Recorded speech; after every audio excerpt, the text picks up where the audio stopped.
City of Fort Wayne is taking the first steps toward naming its next mayor. We'll need to step in for the rest of late Mayor Tom Henry's term.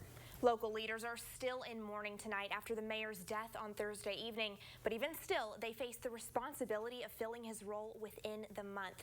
Fox 55's Drew Fry joins us in studio to break down that whole process and detail some of the candidates who are already hoping to carry on Henry's legacy. Drew.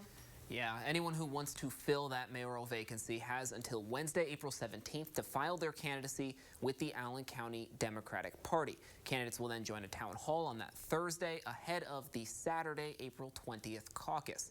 And while local leaders say that these types of caucuses aren't particularly uncommon, this one is a bit more impactful when it's in response to the mayor's death. Obviously, he's left a big impact on this city to be elected 5 times. And for us to do a caucus because of his passing, it is going to have a very somber effect on the caucus itself, even though we are electing a new mayor for the next 3.5 years. It's a role no one expected to be vying for just 5 months after Fort Wayne re-elected Tom Henry to an unprecedented 5th term. Now, state statute requires Allen County Democrats to host a caucus amongst their precinct chairs to select someone new to finish Henry's term.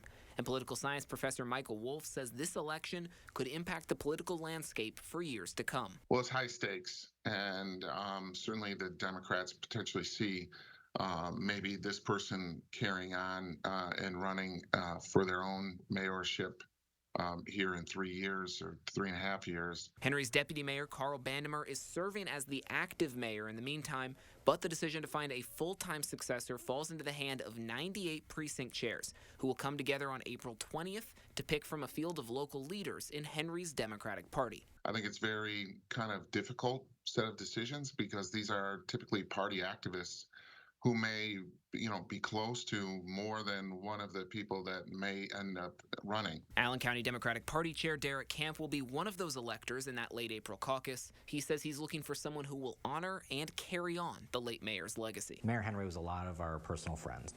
And so with that, there is going to be a grieving process that is either being delayed or that is happening while this is all going on.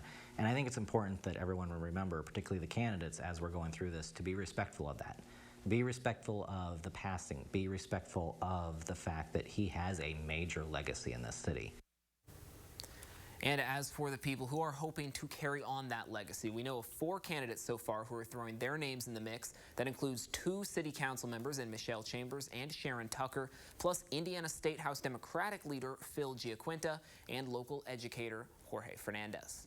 Now, the current rules allow for all candidates to be eligible in the first round of voting in that caucus. But if no one candidate is elected by more than half of those 98 precinct members, then the caucus will drop the lowest candidate and vote again and keep doing so until they reach 50% plus 1.